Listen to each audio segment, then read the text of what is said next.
Você acompanha agora o Fatos em Foco, a sua revista eletrônica com notícias e entretenimento. Eu sou Maria Alice Dias e você vai ver agora os principais destaques de hoje. Um hospital dos Estados Unidos contrata robôs para suprir a falta de enfermeiros. O Brasil está no topo do ranking de países em que a população mais engordou durante a pandemia. Uma imagem sem precedentes com detalhes da Via Láctea revela mais de 3 bilhões de objetos cósmicos em nossa galáxia. As demissões nas empresas de tecnologia não param. A Microsoft anunciou 10 mil dispensas, o Google 12 mil. Mas não foi apenas isso. Em um mercado que inchou durante a pandemia, olha só. Os dados de um portal de rastreamento de demissões em massa que reúne 122 empresas de tecnologia ao redor do mundo mostraram que as gigantes como a Amazon, a Meta e a Salesforce lideram a lista de empresas que mais desligaram seus funcionários. Juntas, somam mais de 25 mil desligamentos só na primeira semana de 2023. E o que explica essas demissões?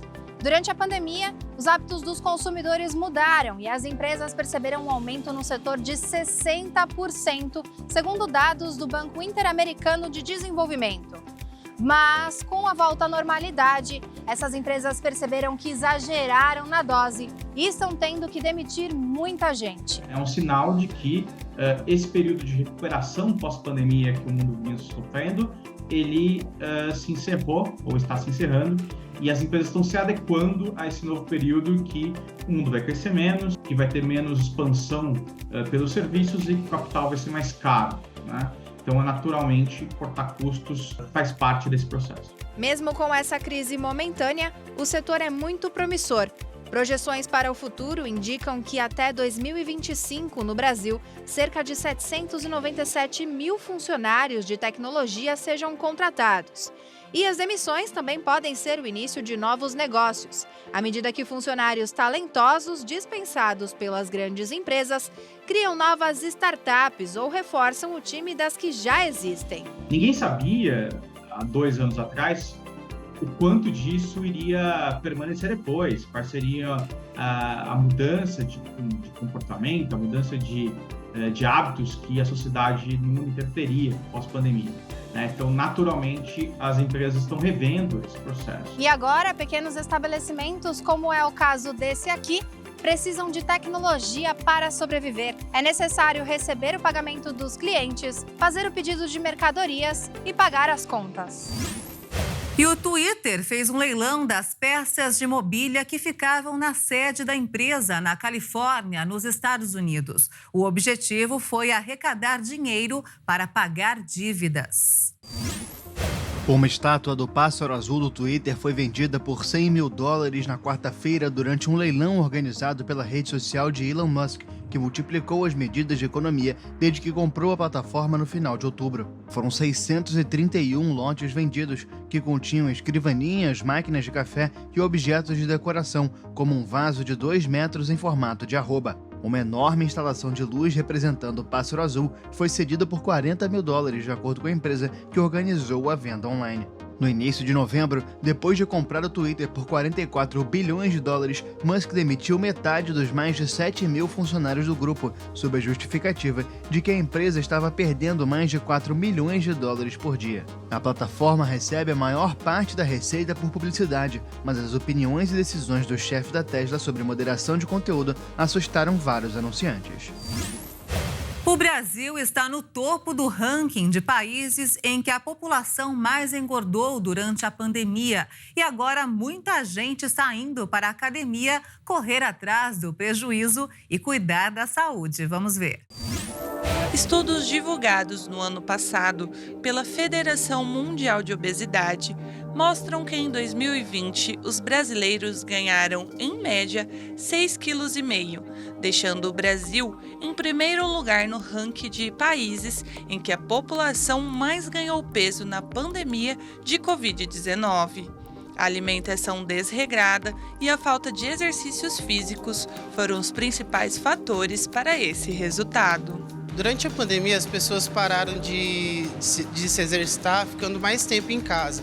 Então, elas passaram a pedir mais comida, passaram a ter como hobby fazer algumas receitas, comer coisas diferentes, justamente por não poder sair de casa. Então, isso acabou influenciando bastante no sobrepeso, na obesidade. Acostumado a se exercitar na companhia dos amigos, Pedro conta que sentiu falta das atividades físicas durante a pandemia. Nós estávamos fechados em casa, então alguns exercícios a gente em família conseguiu fazer em casa, algumas caminhadas com muito cuidado, mas não o suficiente para manter a forma, porque com os amigos eu praticava 2 vezes por semana futebol, brincava um biribol, eu estou com 64 anos, então era leve, isso fez falta na pandemia. E aí também a alimentação ficou mais restrita e a ansiedade pegou, foi muito ruim. Atualmente, 57,25% da população brasileira adulta sofre com sobrepeso e 22,35% com obesidade. Para reverter esse quadro e perder os quilinhos a mais deixados pela pandemia, é preciso mudar a alimentação e movimentar o corpo. Volta devagar, procure uma atividade física que seja prazerosa, faça atividade física em grupo para esse processo de ressocialização, de você estar com outras pessoas. Não adianta você só fazer atividade física e não mudar os seus hábitos alimentares. Quando você adota novos hábitos, tudo fica mais fácil, você consegue voltar ao peso que você estava antes ou até mesmo melhorar. Voltar à rotina de cuidados com a saúde do corpo nem sempre é uma tarefa fácil. Pedro precisou de um empurrãozinho da esposa, mas garante que se exercitar tornou-se um grande prazer. Quando saí da pandemia, eu tive um presente que na época parecia um castigo da minha esposa, que ela me matriculou aqui nessa academia e começou a dar um pouco mais de reação, de vontade de voltar a exercitar. E hoje eu estou fazendo já mês que vem 2 anos aqui na academia e é um presente de Deus, além da recuperação física, a convivência com o pessoal daqui, essa amizade, estreitando laços, é uma bênção de Deus. Nem dieta onívora, nem vegana, mas uma dieta que esteja ali, digamos, no meio. Mas também não é a vegetariana. O termo seria flexitarianismo, que é um equilíbrio entre não se privar totalmente de alimentos de origem animal, mas abrir exceções em determinadas ocasiões. Olha só. O objetivo dos flexitarianos é reduzir o consumo de carne, não de eliminá-la do cardápio. Um padrão alimentar que pode ser o primeiro passo para o vegetarianismo e trazer benefícios à saúde. Quando você investe na proteína presente no feijão, lentilha, grão de bico e tofu, entre outros alimentos de origem vegetal, é possível controlar os níveis de colesterol, que reduz as chances de doenças cardiovasculares, como hipertensão e infarto. Situação diferente com os alimentos de origem animal, que costumam ser ricos em gorduras saturadas quando consumidas em excesso. Especialistas alertam que comer regularmente carnes processadas pode levar a casos de diabetes e de câncer. Ainda sobre benefícios de alimentos de origem vegetal, eles permitem uma maior ingestão de fibras que estão presentes em verduras, grãos, frutas e legumes, além de poder auxiliar na redução da absorção de açúcares e gorduras e melhorar a sensação de saciedade. Apesar de tantos motivos positivos, é preciso ter cautela. Quando você reduz alimentos de origem animal, é provável que não atinja a quantidade de proteínas necessárias, pois o índice dela na nossa alimentação é muito maior do que realmente necessitamos. Para quem pratica atividade física mais intensa, por exemplo, muitas vezes pode ser necessária a ingestão de mais proteínas do que outras pessoas. Então, se a intenção é reduzir ou parar com a ingestão de alimentos de origem animal, a recomendação é fazer suplementação de vitaminas presentes na dieta onívora. Mas um alerta: é preciso se atentar ao consumo de ultraprocessados. Opções como hambúrgueres, salsichas e petiscos, ainda que com a promessa de serem feitos à base de plantas, são alimentos com muito sódio, aditivos químicos, corantes e conservantes. Em janeiro foi comemorado o Dia Mundial de uma iguaria muito especial, o queijo. Data para celebrar o sabor, a versatilidade e os benefícios nutricionais desse alimento que agrada praticamente todos os paladares. Macio, cremoso, mais duro, escuro, mais claro, manchado e amado. Queijo é uma delícia e vai bem em quase tudo, como ingrediente principal ou secundário, finalização de um prato ou puro mesmo. Difícil é achar quem não goste. Esse é um dos alimentos mais antigos e queridos do planeta. Teria nascido na Mesopotâmia, no Oriente Médio, há mais de 10.000 anos. E ao longo do tempo ganhou o mundo e inúmeras variações. Aqui no Brasil, o principal produtor é o estado de Minas Gerais, responsável por 40% da produção nacional. Foi lá que nasceu um dos queijos mais saudáveis entre tantas variedades, o Minas Frescal, que assim como o cottage e a ricota, é indicado ao consumo diário por nutricionistas. Já os mais amarelados, como queijo prato, provolone, gouda, cheddar e outros, são mais calóricos. Para se ter uma ideia, 30 gramas dessas iguarias contêm entre 89 e 140 calorias.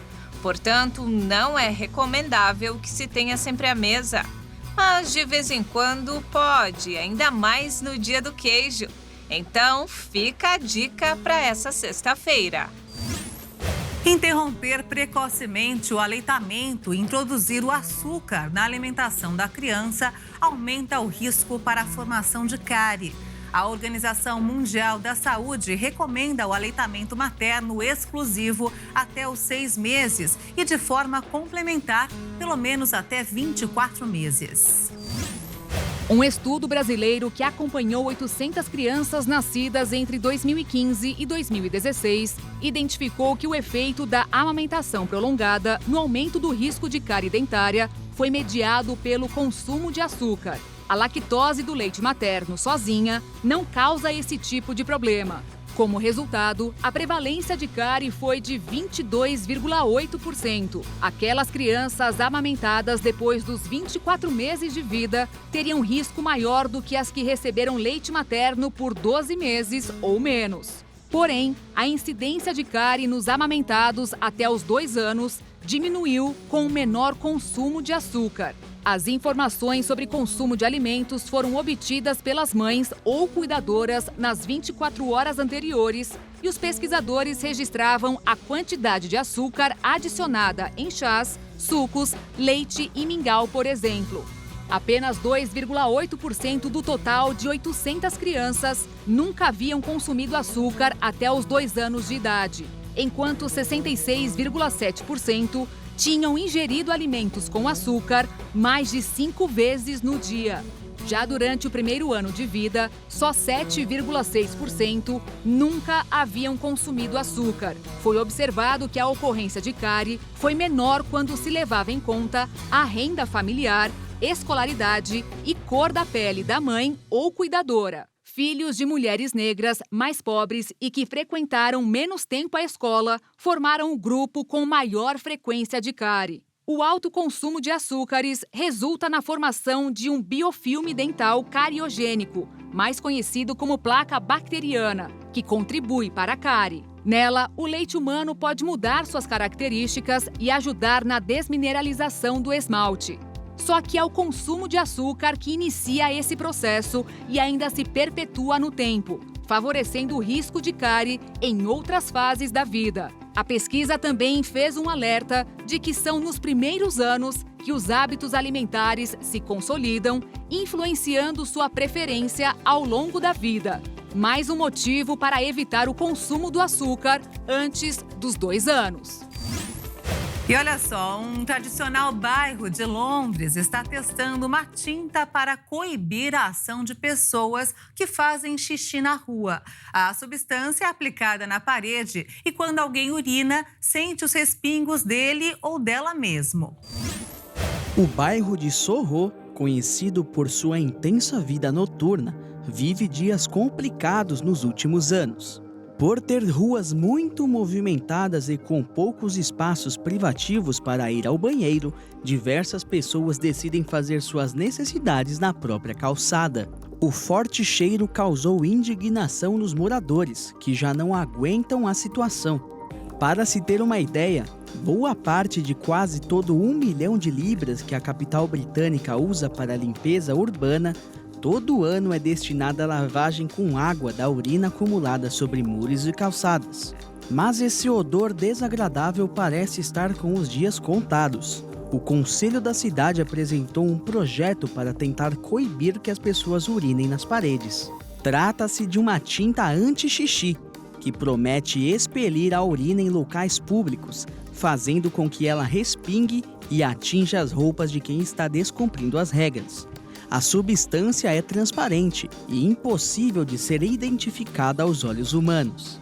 A proposta pra lá de peculiar foi uma resposta às mais de 3.000 reclamações da população ao legislativo local e se inspira em experiências semelhantes que aconteceram na Alemanha. Embora Soho tenha vários mictórios portáteis distribuídos em pontos estratégicos, entre as quinta-feiras e domingo, banheiros públicos praticamente desaparecem. Alguns deles foram fechados durante a fase mais crítica da pandemia de coronavírus, mas não reabriram quando a crise sanitária foi amenizada. Por isso, muitas pessoas acabam urinando na rua. Para se ter uma noção, nas ruas de Soho, até existem placas pintadas em alguns locais com avisos dizendo que a parede não é um mictório. A própria legislação londrina já pune com multas de 50 a 80 libras quem trata locais públicos como banheiro. Permanecer por muito tempo sentado pode aumentar o risco de problemas na circulação do sangue. Para reduzir esse impacto na saúde, especialistas sugerem que de tempos em tempos a pessoa se levante e se movimente durante o dia. A questão é saber o tempo necessário para aplicar essa prática na rotina diária. Pensando em descobrir algo que seria o mais próximo de uma fórmula ideal, pesquisadores da Universidade de Colômbia, nos Estados Unidos, avaliaram diferentes alternativas e identificaram o mínimo necessário para conseguir uma redução significativa dos impactos na saúde. Segundo os resultados publicados na revista científica Medicine and Science in Sports and Exercise, caminhadas de 5 minutos a cada meia hora são suficientes para reverter algumas das piores consequências de se passar o dia na cadeira, pois melhora o nível de pressão arterial e açúcar no sangue. Embora pareça impraticável, essa descoberta mostrou que mesmo pequenas caminhadas durante o dia de trabalho podem reduzir significativamente o risco de doenças cardíacas e outras doenças crônicas. O diferencial da nova pesquisa é que foram testadas 5 alternativas diferentes para chegar ao ideal. 11 adultos ficaram sentados durante um período de 8 horas seguidas, levantando-se apenas de acordo com a intervenção avaliada ou para ir ao banheiro. Durante esse tempo, os voluntários trabalharam em um computador, leram, utilizaram celulares e comeram. Foram avaliadas caminhadas de 1 minuto a cada meia hora, 1 minuto a cada 1 hora, 5 minutos a cada meia hora, 5 minutos a cada 1 hora e, por fim, em que os participantes permaneceram sentados durante todo o tempo. Simultaneamente, foram medidas a pressão arterial e a taxa de açúcar no sangue. O regime de caminhadas de 5 minutos a cada meia hora foi o único que diminuiu significativamente as medidas. Além disso, os participantes que realizaram esse tipo de intervenção tiveram uma resposta metabólica melhor às refeições, reduzindo o pico de açúcar no sangue após a alimentação em 58% quando comparado aos que permaneceram sentados. Todas as intervenções também foram associadas a resultados melhores em avaliações de humor e fadiga, à exceção da caminhada a cada 1 hora. O movimento a cada 60 minutos também não proporcionou benefícios para a taxa de açúcar. Esses efeitos positivos em como o participante estava se sentindo são importantes e podem facilitar a adesão ao novo hábito. Para crianças compreenderem doenças como Alzheimer é muito complicado. E para lidar melhor com o esquecimento de pessoas queridas, uma advogada e escritora de Mato Grosso do Sul escreveu um livro após ter vivenciado diversos momentos com a mãe, a bisa Luísa. A ideia é contar de forma fácil e tranquila como é viver a doença. O Alzheimer é uma doença degenerativa que atinge no Brasil, de acordo com dados do Ministério da Saúde, pelo menos 1.200.000 pessoas. A cura ainda não foi descoberta, porém alguns sintomas são bem característicos. Um deles, e talvez o principal, é o esquecimento. E lidar com isso pode ser muito difícil, não apenas para o paciente, mas também familiares, principalmente as crianças. A mãe desta advogada viveu anos com a doença. A bisa Luísa, como era carinhosamente chamada, foi diagnosticada com Alzheimer quando tinha 80 anos. E nos últimos anos da minha mãezinha, ela teve Alzheimer durante 10 anos. E os últimos 6 anos, ela veio para ficar comigo na minha residência. Então, quando chegava algum bisneto para visitá-la, ela não se lembrava das crianças, não lembrava os nomes, não lembravam quem eram elas, sequer lembrava de si mesma, seu próprio nome, de quem era. Então, aquilo causava assim, um certo transtorno para as crianças. Elas não conseguiam compreender o porquê que a bisa não se recordava dela, não lembrava o seu nome. E daí eu tive a ideia de escrever os livros infantis. Por que a minha bisa perdeu a memória? Este foi o primeiro livro escrito pela Jovina. A obra foi pensada inicialmente para que trouxesse acalento aos sobrinhos netos, bisnetos da dona Luísa. Porém, a ideia tomou uma outra forma. A escritora, inclusive, doou todos os direitos autorais do livro. Eu fiz a doação para a editora. É uma editora do Rio Grande do Sul, que tem especialidade em publicações de livros infantis e tem projetos sociais. Então, eu doei, fiz doação da história, os direitos autorais da história para a editora e, na verdade, eles também têm o custo. Colocou esses livros, assim, eles estão distribuídos no Brasil todo, em diversas distribuidoras de livro pelos estados brasileiros. Então, se ficasse comigo, se eu quisesse manter simplesmente para mim, eu poderia ficar num público restrito a Dourados. E assim a gente consegue alcançar o maior número de crianças, de pessoas, que eu acho que esse é o objetivo, da literatura, é alcançar o maior número de pessoas. E a Jovina não parou apenas nestas obras, mas 2 livros já estão na editora, voltados também para o público infantil e que devem ser lançados até o 2º semestre de 2023. São obras que contam histórias sobre gentilezas, virtudes e tolerância, sentimentos muitas vezes esquecidos, que a advogada faz questão de deixar registrado e incluir no universo infantil. Os sentimentos, a amorosidade, o carinho, o afeto, também eles permanecem. Então, a criança consegue compreender com facilidade quando você, através de uma história, você fala de questões assim sérias e às vezes até muito triste da vida, você passa para ela de uma forma mais leve e mais suave. Uma criação diferente tem atraído seguidores nas redes sociais. Uma bióloga mostrou a rotina em casa com a criação de formigas. Muitas crianças têm verdadeiro fascínio por formigas. O comportamento desses insetos pequeninos chama a atenção e despertou o interesse da Anitta, que levou essa curiosidade cultivada desde a infância para a universidade, onde estudou sobre esses animais e agora tem a própria criação em casa. O interesse nas formigas ele começa desde quando eu era criança, que tentava criar um pouquinho em casa, mas não dava certo. E aí ele aflorou quando eu entrei na faculdade, em 2016. Eu assisti um mini curso sobre formigas e resolvi trabalhar naquele laboratório. E aí eu comecei a cuidar das formigas lá no laboratório. Depois disso, terminei a graduação, fiz o mestrado também com formigas, de tanto que eu gostei desse mundo das formiguinhas. 18 formigas de 9 espécies diferentes fazem parte hoje da criação da bióloga. Ela explica que as rainhas procuram um lugar seguro, com comida e água, para começarem um formigueiro. Por isso, Anitta monta terrários especialmente para elas. A criação ela começa pegando a rainha, encontrando a rainha, eu coloco ela em um potinho pequeno, em um lugar escuro, e aí a partir disso ela coloca os ovos, esses ovos vão se desenvolvendo até chegar às operárias. E quando ela atinge mais ou menos umas 10 a 12 operárias, eu construo um novo formigueiro, um formigueiro grande, e coloco elas lá. Apesar de ter gente que acha estranho criar formigas, a bióloga garante que temos muito a aprender com elas. O que eu acho interessante nas formigas é o senso de comunidade que elas têm. Então elas fazem tudo para o bem da colônia.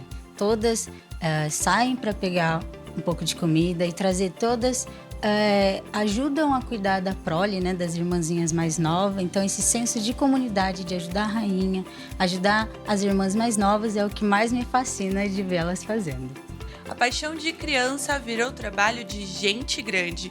Hoje, Anitta compartilha com quase 200 mil seguidores o dia a dia dos insetos. Os vídeos, que começaram de forma tímida, ganharam repercussão nas redes sociais.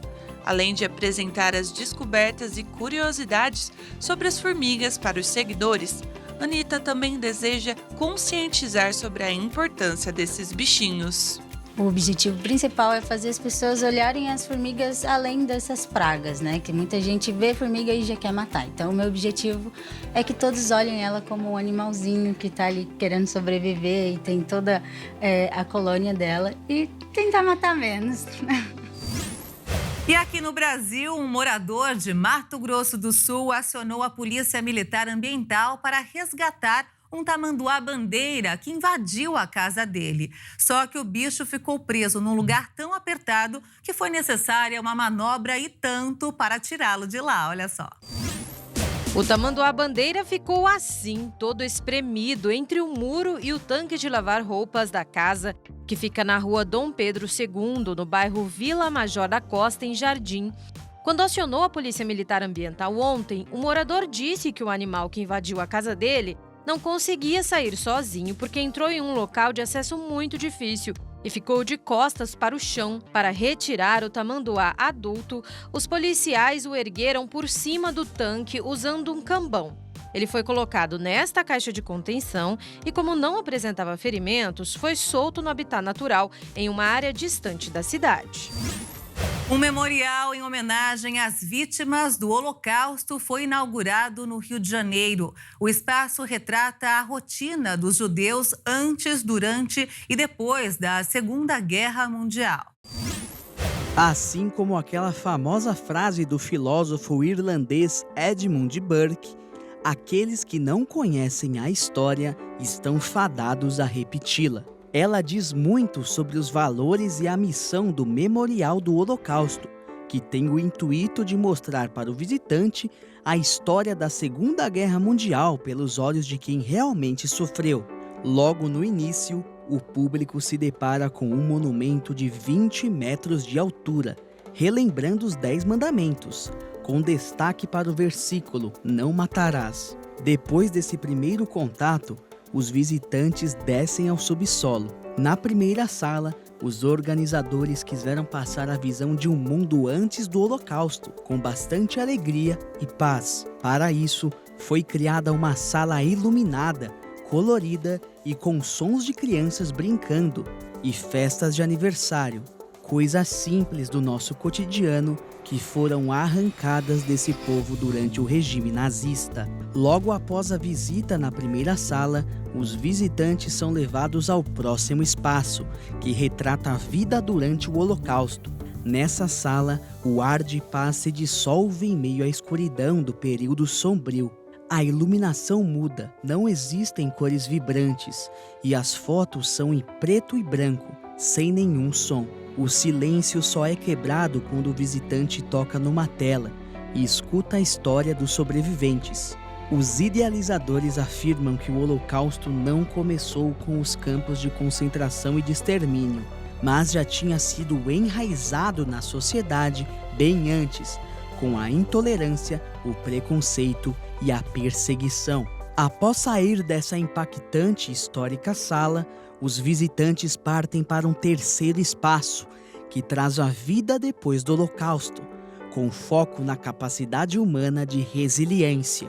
As paredes e objetos históricos mostram como cada uma das pessoas foram reconstruindo suas vidas.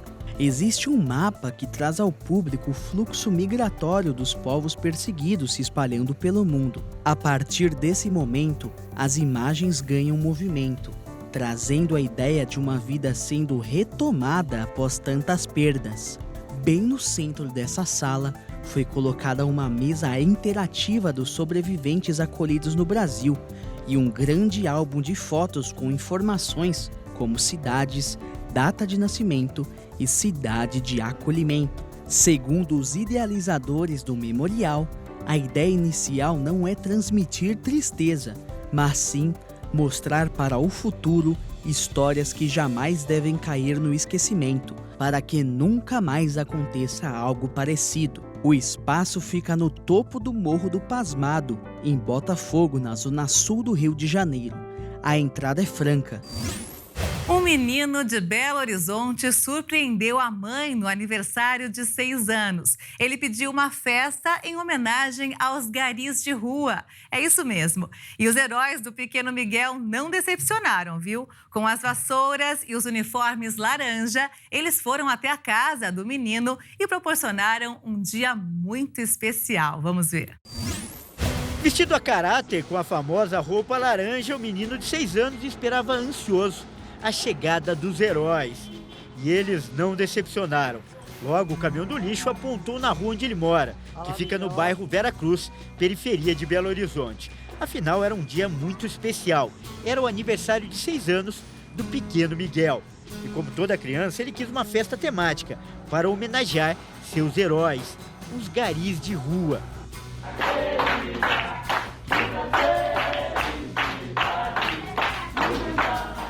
E os profissionais da prefeitura aceitaram o pedido que foi feito pela mãe do menino.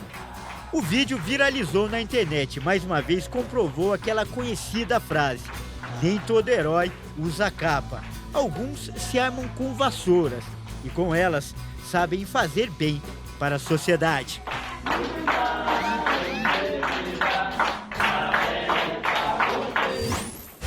Um hospital norte-americano contratou 2 robôs para exercer funções de enfermeiro devido à falta de profissionais do ramo. Eles trabalham até 24 horas sem parar, mão de obra que demandaria pelo menos 6 humanos. Os robôs são chamados de Moxis e utilizados para entregar remédios e suprimentos nas instalações. Para conseguirem ter livre circulação entre os ambientes, eles possuem um display digital com leitor de identificação implantadas em seu braço robótico. E eles realizam cerca de 1.800 entregas por mês, poupando a equipe humana de dar 2 milhões de passos e de mais de 3.000 horas de trabalho. Os 2 robôs trabalham 24 horas por dia, 7 dias por semana, com apenas um curto período de tempo para carregar a sua bateria. Para desempenhar o trabalho feito por eles na mesma intensidade, seriam necessários pelo menos 6 enfermeiros profissionais. Os robôs não interagem diretamente com os pacientes, embora os criadores da iniciativa esperem que a sua implementação se torne mais comum nos próximos anos. Apesar de curioso, o Centro Médico Memorial Elmhurst, em Chicago, não é o primeiro a buscar robôs para simplificar funções já exercidas por humanos. Grandes hospitais dos Estados Unidos, como o Centro Médico Cedars-Sinai, em Los Angeles, e o Hospital do Texas, em Dallas, já adotaram unidades do Moxi nos últimos 5 anos. Os robôs são indispensáveis para levar itens pesados de forma mais rápida do que um humano conseguiria. A presença dos robôs também possibilita que os enfermeiros dediquem mais tempo aos pacientes e contornem a falta de profissionais. A falta de enfermeiros acontece muito em razão da pandemia da Covid-19. Ela fez com que a entrada de novos alunos nas faculdades de enfermagem dos Estados Unidos caíssem em níveis jamais vistos. E olha essa história, um cachorro foi suspenso de uma creche para animais após ter mau comportamento durante suas atividades. O vídeo viralizou nas redes sociais e alguns internautas até criticaram a instituição por punir o animal. O pequeno Jack está literalmente tendo dias de cão.